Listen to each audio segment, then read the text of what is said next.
I've been writing since I can't remember when. Born in 1930 in Barbados, is quite a while back.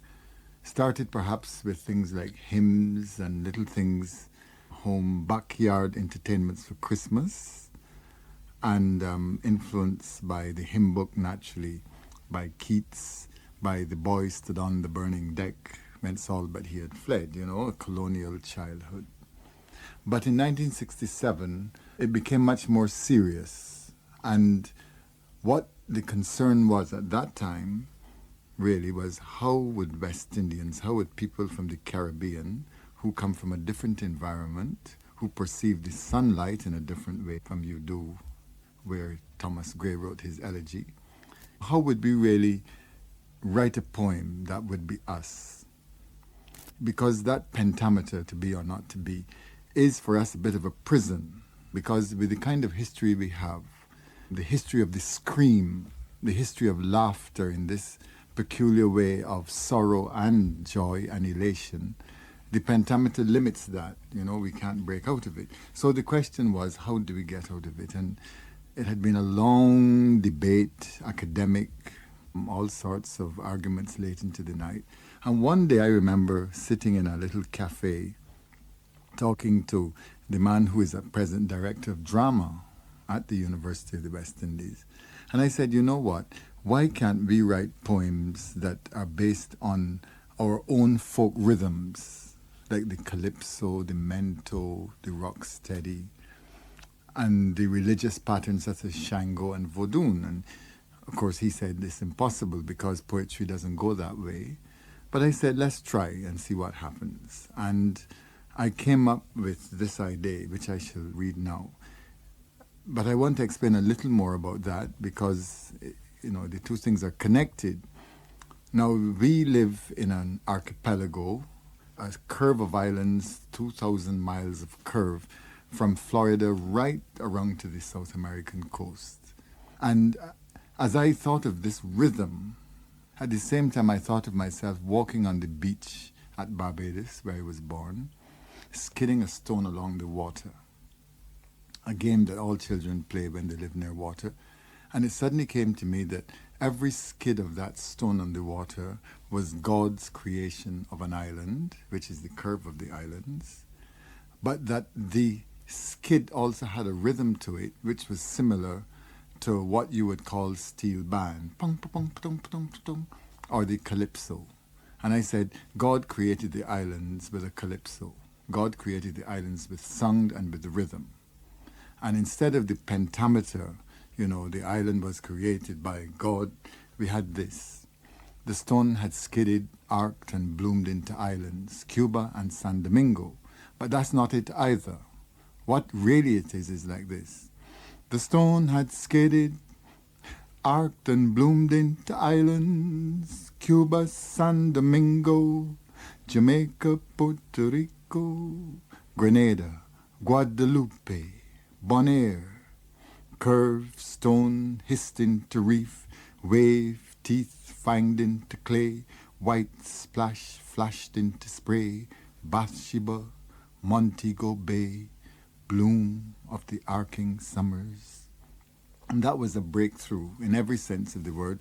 I had discovered, and others after me discovered even better, how to write poems which not only were part of the English literary tradition, but were part of our own oral tradition as well. So that became my first book, which was called Rites of Passage. Rites of Passage is about slavery and its effects.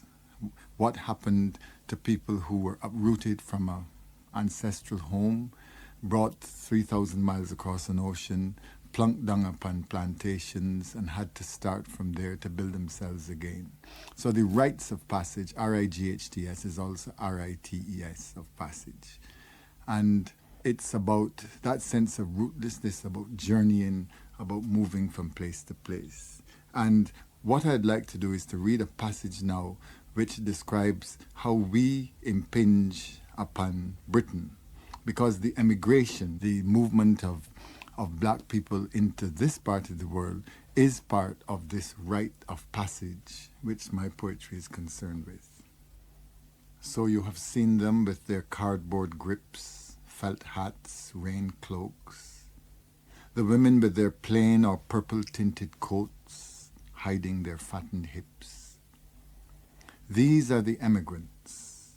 On seaport quays at airports, anywhere where there is ship or train, swift motor car or jet to travel faster than the breeze, you see them gathered. Passports stamped, their travel papers wrapped in old disused newspapers, lining their patient queues. Where to? They do not know. Canada, the Panama Canal, the Mississippi Pain Fields, Florida, or on to dock at hissing, smoke-locked Glasgow. Why do they go? They do not know. Seeking a job, they settle for the very best the agent has to offer, jabbing a neighbor out of work for 4 bob less a week. What do they hope for? What find there these New World mariners, Columbus coursing Kaffirs? What Cathay shores for them are gleaming golden? What magic keys they carry to unlock what gold in dragon doors? Well, I arrived with that wave of immigration, like so many other Caribbean writers, and most of us felt that the Caribbean was no longer home. A mistaken adventure, but that's how we felt. And I started trying to find a job. Cambridge, no. London, no. I even applied to a monastery in Jerusalem, no. They said I wasn't Christian enough. I tried a tea plantation in Ceylon. I didn't know about tea. I attempted something in Saudi Arabia, but I drank beer. So eventually, quite by accident, I went to the place where I should have gone all along, the place I should have known about all along, but didn't because of my education, Ghana in West Africa. And that was the beginning of my de-education. I lost a lot of that false colonial luggage which I had come up with, and I also began to get a true sense of community and culture, and my poetry really starts, I would think, from that experience of living and working in Ghana for a period of some 8 to 9 years. And the book Masks deals with that experience. So let us now listen to a poem in which I arrive at Takoradi, which is the seaport, entry port into West Africa. But as I arrived there in 1966 or whatever it was, I'm at the same time also imagining that I am leaving in 1666 when my ancestors would have started that tragic transportation or transplantation across the Atlantic. Takoradi was hot. Green struggled through red as we landed. Laterite lanes drifted off into dust, into silence. Mummies crowded with cloths flowered and laughed. White teeth, smooth voices like pebbles, moved by the sea of their language. Akwaba they smiled, meaning welcome. Akwaba they called Aiko. Well, have you walked, have you journeyed? Welcome. You who have come back a stranger after 300 years, welcome. Here is a stool for you. Sit. Do you remember? Here is water. Dip. Wash your hands. Are you ready to eat? Here is plantain, here palm oil, red, staining the fingers, good for the heat, for the sweat. Do you remember? I tossed my net, but the net caught no fish. I dipped a wish, but the well was dry. Beware, beware, beware. I traveled to a distant town. I could not find my mother. I could not find my father. I could not hear the drum. Whose ancestor am I? I walked in the bush, but my cutlass cut. No path. Returned from the farm, but could not hear. My children laugh. Beware, beware, beware. For now the long, hot flintlocks sing with heat. Fever of quick sails rot the branches of bone. Blood brands the birds' full sails, and trinkets sear my flesh. Whose brother now am I? Could these soft huts have held me? Wattle-daubed on walls, straw-hatted roofs, seen my wronged ordering. When kicked to life, I cried to the harsh light around me. If you should see someone coming this way, send help, send help, send help, for I am up to my eyes in fear. And that echoes a lamentation which one would hear in West Africa, especially among the Akan people, when a mother has lost a child. Send help, send help, send help, for up to my eyes in fear or in worry or in grief. And in this poem, I use as much as possible of the culture that I had been learning about, which was the culture of my ancestors, as I say, but which is also the culture of the Caribbean. And what is interesting is that as I returned to the Caribbean, as I eventually did after 8 years in Ghana, I was lucky to return by ship. And a strange thing happened, because as I moved in that slow pace across the Atlantic Ocean, on that same Middle Passage, which 300 years before my people had journeyed, it seemed to me as if I was taking Africa with me. The whole environment around me, the weather, the climate, the whole sense of place and time seemed as if I was embarking on an extension of the African continent. And when I arrived in the Caribbean, this was confirmed, because the way people spoke, although they were then speaking English, the English that one heard was not really English, but essentially an African English.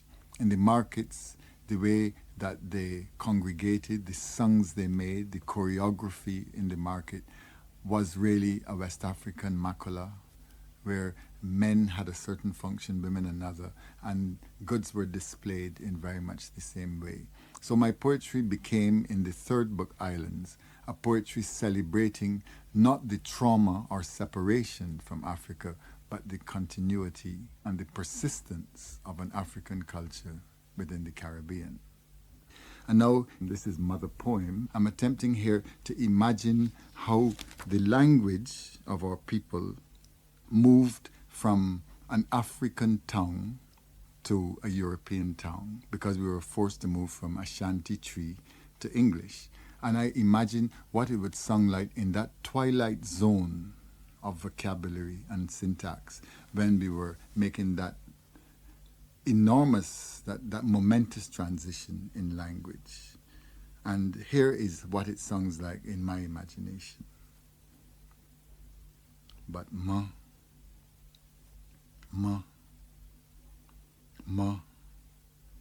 mud, me mother, cool like she cook. And she come here to me pon the ground like she lick me. Like she lick me with grease, like she grease me. She come to me ears like the yes of a leaf, and she whisper. She come to me ears and she purr like a puss, and she esper. She whisper to me that me name, what me name, that me name is me main, and it am is me own, and lion I main.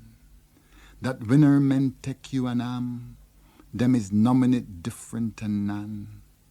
So mandingo, she yesper, you nam. And in the Caribbean, in addition to form and rhythm, we have had a long debate about what language to use. Some people feel that the language of Shakespeare is the language of poetry. And I agree, but Shakespeare didn't only use standard English. Shakespeare was using the language of the raw, the language of formation, the language of Genesis.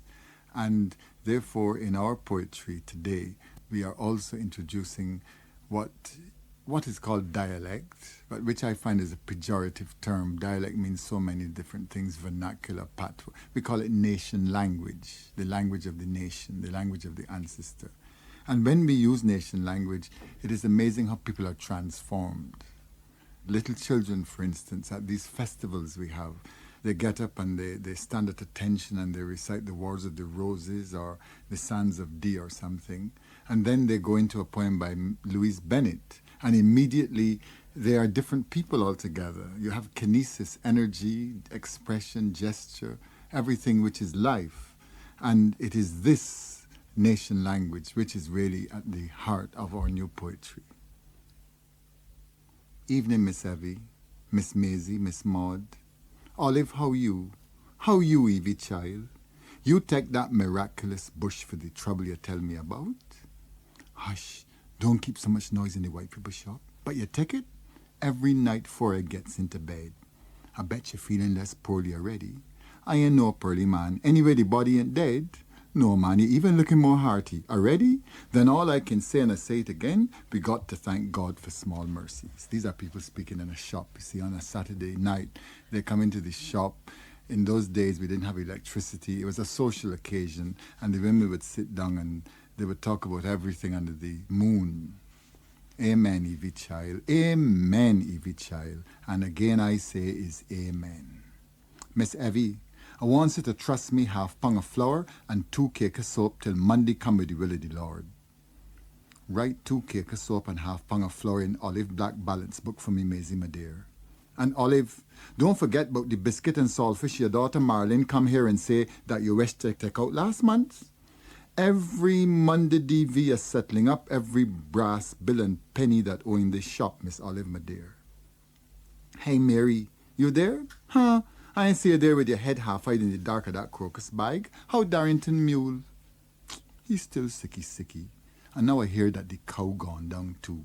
It didn't give no milk since last Tuesday. Is the pestilence, man. Same kind of sickness like wickedness, man, disfavor the yams. Mr. Jilk says a test of the times like the 1914 and 18 war when they burn out the balls with that yellowing mustard gas. And if you ask me, there's soon going to be fresh wars and rumors of wars.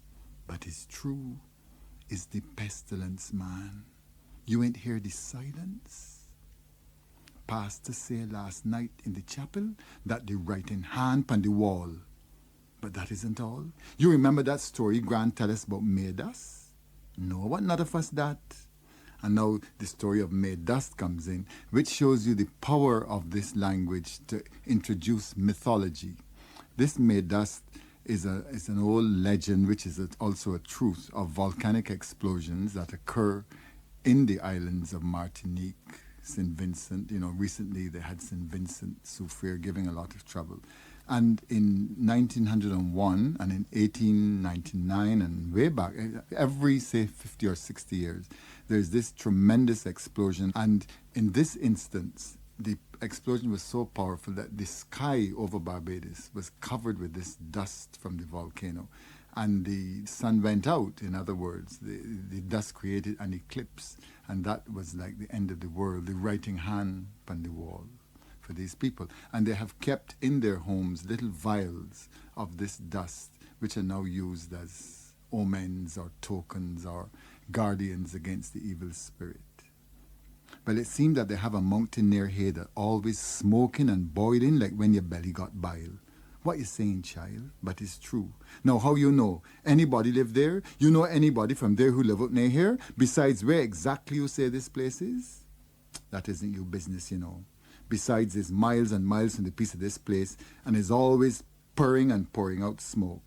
Some say it's in one of them islands away where the language Tai tongue, and to hear them speak so in their St. Lucia patois is as if they can't understand a single word of English. But I don't really know. All I know is that one day suddenly so this mountain let go one go. Whole bloody backside of this hill like it blow off like they're blasting stones in the quarry. Rocks big as your cowpen heist in the air as if there was one set of shingles. That noise, Jesus Christ, must have rained down splinter and spark as if it was confederation. And so they go on. Now the Caribbean today, living now, right now, in Jamaica, Kingston, in any city of the Caribbean, one is now faced with a new set of realities.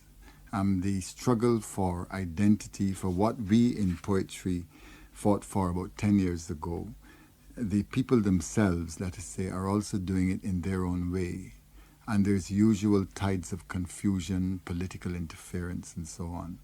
And one of the examples, one of the results of this confusion is that remarkable new religious confrontation that has taken place in the Caribbean between Babylon, as it is now called, and Rastafari.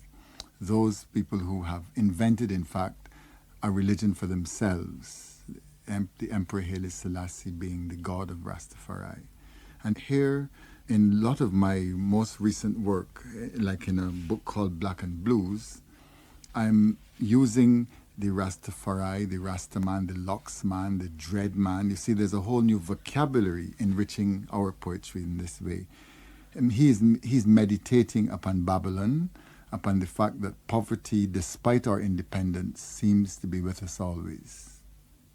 And his meditation begins, "This is no white man land, and yet we have ghetto here. We have place where man can't live good. We have place where man have to sweat shit. We have place where man die with him eye water dry up, where he can't even cry tribulation, where the dry river rocks clog him in. I did swim into this world from I was a small boy, and I never see harbor yet. Ship can't spot no pilot light. A burning through this wall of silence with my dread. Look how I look on little fun. Herb, song system, running the grung with the Don Drummond blues. Summon the Naya Binga, but none of them come. The earth cold, you see me here. The good year tire them take flight of dust, the nasty water from the pothole, from the asphalt. And land pan tap the sufferer them, standing by pan the sidewalk, inside the wayside cabin them a call a bus stop, advertising Sheraton Hotel. When the little picnic them drunk in a dry gully, and the hungry belly making one with my skull, with me white cockadette, with me fuse bocca health, with my leaking drum. Like a them pass, what the ras, bus, taxi cab, limousine, I waiting here. One day the grass going green, the tire them going shred to the rim, the Sheraton Hotel going flash out all it light, it money making room going resurrect themself back down to gravel, and Babylon going here and crash down to the ground, with I and I still here, with I and I still standing here, with these blues, with these bogle blues, with these broken buckle blues. The most recent long poem, let me say that when I say long poem, I write sequences of poems stretching for about 120 pages. That is my sense of the long poem. It is not a continuous thing like Milton, but it is a fragmented statement similar to the fragmentations that our islands represent on the map, the archipelago, rather than a continent. And in this sun poem, S-U-N poem, I have attempted to use a much more difficult kind of rhythm, I suppose, a different structure. I'm attempting to be influenced by the island's waves themselves, the waves of the sea. The poem is supposed to flow in the way that the breakers come in from the ocean onto the beaches, and they come in lines of 1, 2, and 5. And so that the beat, the breath limits of the poem are similar to that stretch of white thunder which the waves represent. That is really the structure of the poem. That he should come out of the dark, liquid like metal, leaven as a song. That there should be such silence underneath his ripples staining the blue. That there should be this pushing new plumer of wings, stirrings in deep underwater rocks that can hardly see. That this lid should be so suddenly unlocked, this eye open to a blood-red road along the morning. that my son, so swiftly growing, his kite far out in heaven now, gravitation of hills, of fresh waves almost forgotten, umbilical cord of the dark muse, his mother, barely unbroken. He rolls into high cloud. Cool breezes flow across the glitter bays of our devoted radar station. And yet at noon, he is the opposite of icicle, unbearably sheen, tumbling through cloud into steel spots and anvil glints. But he still knows that ice awaits him when the curve is done.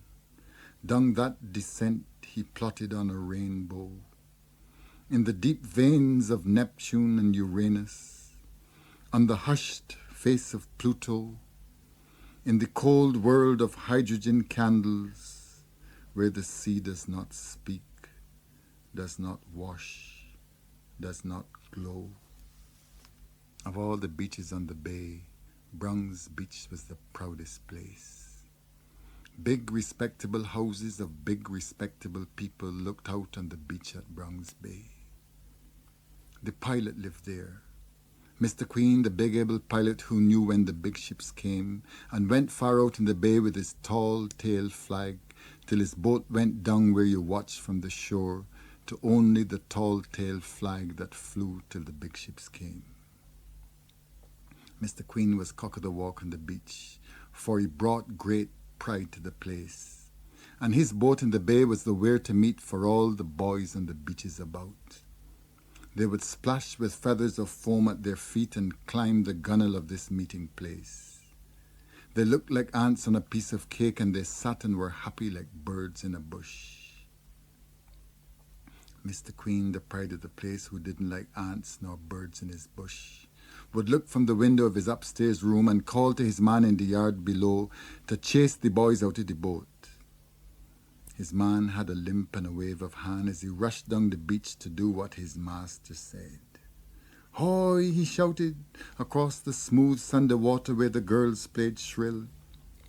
"Hoy!" he shouted across the blue wind-whipped water to the boat where all the boys from the beaches were still. "Hoy there, you black blood bastards, get out of the boat!" And his voice from the shore was a shake of their cake, a stone in the bush. And chow went the water when the beach boys jumped, and the water wore wreaths where they disappeared. And wham went the water when the land boys jumped from the rocking boat, and they splashed up vines as they reappeared.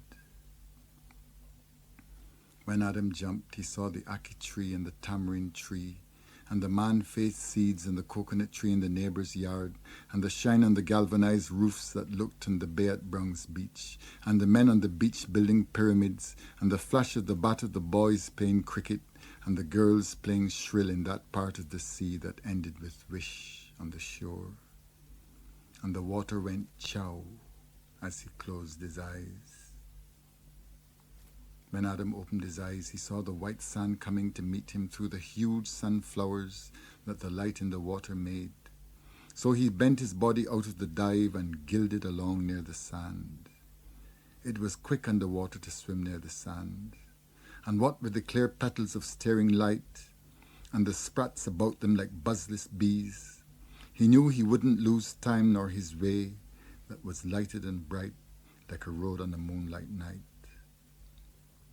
Dips and hills he passed that were smooth or covered with moss, and the sand was ribbed like water in wind, and all was silent as a fisheye look.